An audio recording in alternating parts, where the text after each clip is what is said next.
आज यहाँ बिंदु खत्ता में वनाधिकार कानून लागू किए जाने के लिए जो समिति का निर्माण किया गया है, उस समिति की आज यहाँ पर एक महत्वपूर्ण बैठक यहाँ पर आयोजित की गई है और इसमें बिंदु खत्ता को राजस्व गांव बनाए जाने के लिए समिति द्वारा जो पहल की जा रही है उस पर चिंतन मनन किया गया।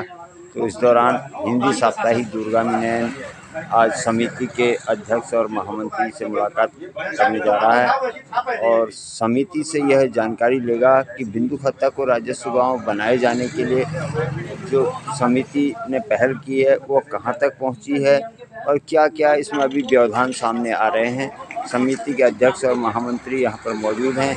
मैं समिति के अध्यक्ष अर्जुन गोस्वामी जी से जानकारी लेना चाहूँगा कि अभी तक समिति ने क्या क्या कार्रवाइयाँ की। गोस्वामी जी नमस्कार। जो वनाधिकार अधिनियम के तहत जो कार्रवाई हमको करनी थी, हमने वो कार्रवाई पूर्ण करके जो भी अधिनियम में करने को कहा गया, अधिनियम में जो भी दस्तावेज संलग्न करने को अधिनियम में कहा गया था, उन दस्तावेजों को एकत्र करके समिति द्वारा उपखंड समिति को यहाँ से हमें दावा कहें या प्रस्ताव कहें, उपखंड समिति को हम प्रस्ताव दे चुके हैं। अब उपखंड समिति उसमें सर्वेक्षण करेगी और जांच करेगी जो हमने प्रस्ताव भेजा है, दावा भेजा है कि ये प्रस्ताव दावा जो भेजा गया है वो सही है या गलत है। अगर उसमें कुछ त्रुटियां होती हैं तो हम उनको पूर्ण करेंगे। उसके बाद उपखंड समिति उसको जिला समिति को भेजेगी और जिला समिति फिर शासन को उसको भेजेगी।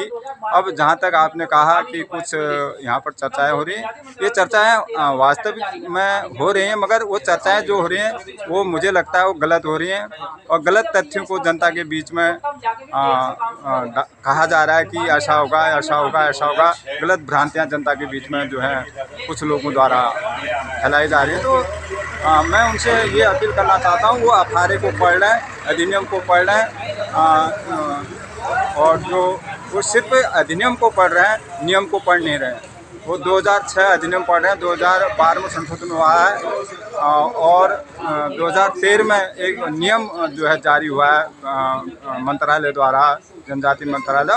उस नियम में जो है स्पष्ट सब कुछ दिया गया हुआ है। तो उनका काम मुझे लगता है भ्रांति फैलाना ही है, क्योंकि कुछ लोग होते हैं उन्होंने पहले भी ये काम कर चुके हैं। यहाँ नगर पालिका का उनके द्वारा विरोध किया गया और 93-94 में जब यहाँ वन बंदोबस्त था उसका भी विरोध किया गया।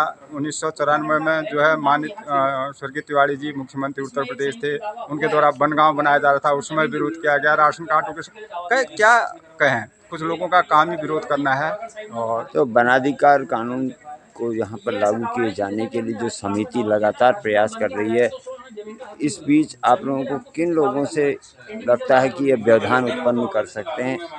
अब बाहर के व्यक्ति तब तक हस्तक्षेप नहीं कर सकता जब तक अपने घर का या अपने गांव का व्यक्ति बाहर के व्यक्ति को या गांव के या अपने परिवार के व्यक्ति को कमज़ोर करने की उनकी मंशा ना हो, तो बाहर का व्यक्ति नहीं कर सकता। यहाँ अब बाहर के व्यक्ति को भी बुलाया जाएगा और अनर्गल बयानों जो है जनता के बीच में डाले जा रहे हैं। मैं उनसे अपील करना चाहता हूँ कि वो अधिनियम को पूरी तरह पढ़ें, अधिनियम के साथ साथ वो नियम को पढ़ें। नियम के साथ साथ कुछ समय में जो परिवर्तन हुआ है जनजाति मंत्रालय में, अक्सर पूछे जाने वाले सवाल जो पूछे गए मंत्रालय में और वो संसद में वो प्रश्न उठे और उनका उत्तर दिया गया, उसको पढ़ें तो मुझे लगता है उनके गलत फहमियाँ हैं वो भी दूर हो सकती हैं। ऐसा नहीं है जो उनके गलत फहमियाँ हुई हैं। तो आज हमारे साथ समिति के अध्यक्ष और महामंत्री मौजूद हैं। मैं महामंत्री भाजपा के वरिष्ठ नेता कुंदन सिंह किफाल जी से जानना चाहूँगा कि अब तक की जो कार्रवाई वनाधिकार कानून समिति द्वारा की गई है, इस पर कहाँ तक सफलता के आसार नजर आ रहे हैं? सर, सफलता के आसार तो हमें लग रहे हैं, हम उसमें कार्य कर रहे हैं। हमें लगता है कि जो भी दस्तावेज में जिसकी ज़रूरत थी वो चीज़ की पूर्ति हमने कर रखी है। अभी कुछ त्रुटियाँ हो सकती हैं, अगर जब अभी अध्यक्ष जी ने कहा था कि जैसे ऊपर पढ़ेंगे उसके बाद जो भी होगा लगेगा उसको भी हम पूरा करेंगे, जो पूरी की जा रही है। और जब काम कोई भी व्यक्ति जब किसी भी कार्य को करता है उसकी सफलता के लिए ही वो काम करता है और उसको आस भी होता है, उसको भरोसा भी होता है हमें सफलता इसमें मिलेगी करके। तो देखिए, कुछ लोगों के बीच में यह विचार लाया जा रहा है या आ रहा है कि निकट जल्दी ही चुनाव होने जा रहे हैं लोकसभा के चुनाव को देखिए सत्ताधारी पार्टी द्वारा लोगों को गुमराह किया जा रहा है। इस पर आप क्या कहें? ये सबसे पहले हम बिंदुकत्ता के निवासी हैं। हमारा जो एक उद्देश्य है कि बिंदुकत्ता राजस्व होना चाहिए। इसमें एक पार्टी का नहीं, एक दल का नहीं, सभी जगह से हमने इनको जो इस सदस्य कमेटी में है सारे दलों के लोग इसमें हैं, ऐसा भी कुछ नहीं है। और हम तो ये कह रहे हैं अगर जो लोग विरोध कर रहे हैं अगर वो हमको कोई ऐसा सुझाव दें या कोई ऐसा काम हो करें तो इसमें जहाँ कोई ऐसा कोई नया नियम उनके पास हो तो हम उनके पास साथ जाने के लिए भी दें, क्योंकि हम बिंदुकत्ता के हैं। बिंदुकत्ता की लड़ाई सबकी एक होनी चाहिए, ये इससे चुनाव से कोई संबंध नहीं। तो बिंदुखत्ता राजस्व गांव बनाए जाने के लिए वन अधिकार कानून समिति द्वारा लगातार बिंदुखत्ता क्षेत्र में घर घर जाकर के जो जनसंपर्क अभियान चलाया जा रहा है और लोगों से राय ली जा रही है।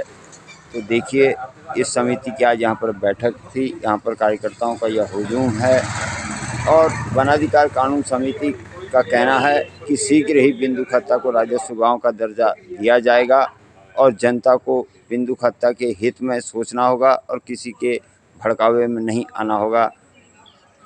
दूरगामी नैन के लिए जीवन जोशी की रिपोर्ट।